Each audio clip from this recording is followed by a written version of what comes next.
sahrli diabet ikkinchi turi bilan oshqozon shunitlash amaliyotini o'tkazgan edik. 18, 19, hattoki 20 ga ham chiqib ketadi. Odamlar sahr davosi yo'q deydi. Faqat insulin oladi yoki tabletka dorilar bilan uzoq yillar diyeta qilgan holatda yashab yurish kerak deyishardi. Oyoqlardagi uyushishga bog'liq bo'lgan og'riqlar va qon bosimining yuqori darajaga ko'tarilishi, ma'lum bir miqdordagi masofadagi ichagimiz ovqat hazm qilishda ishtirok etmaydi. Shuning uchun siz ovqat yeganingiz kamroq so'riladi. Bugundan boshlab hamma narsa ovqat yeyishga ruxsat beramiz. Go'sht mahsulotlariga ko'proq yeyishimiz kerak, sut mahsulotlari ko'proq yeyishimiz kerak.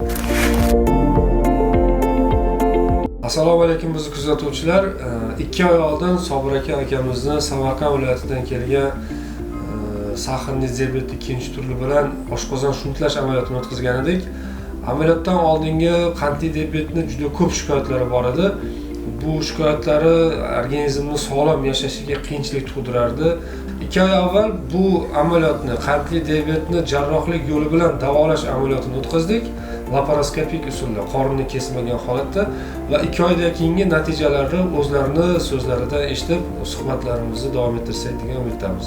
Sobir aka, xush kelibsiz. Sobir aka, o'zingizning hayotingizdagi amaliyotdan oldingi shikoyatlarni bir gapirib bersangizda, amaliyotdan keyin qanday qabul qildingiz? Usul olib yurardingiz, ular qanaqa bo'ldi? Qanaqa o'zgarishlar bo'ldi? Bir qisqacha shoshmasdan o'zingizni bir xolisona xalqimizga fikringizni aytib bersangiz. Operatsiya qilishdan oldin sahr ko'taraydi. 18, 19, hattoki 20 ga ham chiqib ketadi. Davlina ham 180, 200 atrofida yuraydim, past emas edi. Bu yerga kelib operatsiyadan chiqqandan keyin hozir mana bir 2 oy bo'ldi. Insulin olganim yo'q, ukal. Tabletka yeganim yo'q. Davlinaga ham, sahrga ham, hattoki davlinadan ham qutuldim. Davlinadan shikoyat qolmadi. Tushdi. Dori ham ichmayapsiz? Yo'q, uni ham yeganim. Davlinaga ham, sahrga ham, ikkalasiga ham tabletka yeganim yo'q. Yaxshi.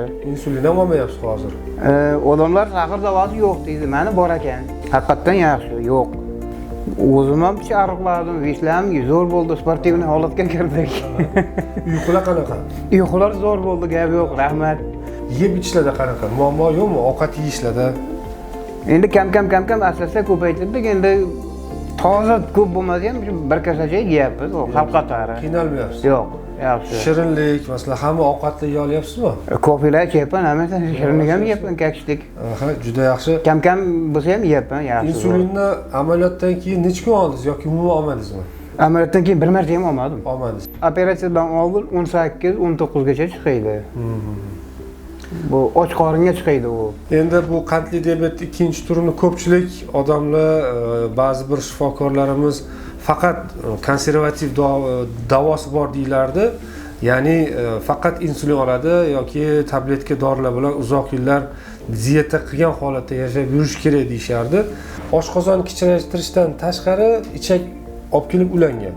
Ma'lum bir miqdordagi masofadagi ichagimiz ovqat hazm qilishda ishtirok etmaydi. Shuning uchun siz ovqat yeganingiz kamroq so'riladi. Ba'zi insonlarimiz be'tiborlik qilib men yaxshiman-ku deb ovqat yemay yurishadi. O'ti ozib ketish yoki amaliyotdan keyingi vitamin tanqisligi, oqsil tanqisliklari bo'lib qolishiga sabab bo'lib qolishadi. Shuning uchun men sizga shifokor sifatida aytaman, bu amaliyotdan keyin eng kamida 1 oy, bo'lmasa 3 oy, 6 oy, 1 yilda shifokor nazoratida bo'lishingiz shart. Bugundan boshlab hamma narsa ovqat yeyishga ruxsat beramiz. Endi hamma narsa mumkin ekanda faqat shirinlikka o'tib olish kerak emas. Gazirovanniy yoki energetiklikka o'tib olish kerak emas. Ya'ni turmush tarzimiz, hayotimizda yeb yurgan hamma ovqat yeymiz. Asosan ko'proq e'tibor qiladigan narsamiz go'sht mahsulotlariga ko'proq yeyishimiz kerak. Sut mahsulotlari ko'proq yeyishimiz kerak. Meva-cheva, sabzavotlar, pista, bodom, chaqchuqlar, mayizlar shunaqa kaloriyasi bor, oqsilga boy, vitaminga boy, sabzavotdan tortib to ko'kat salatlargacha yeyishimiz shart.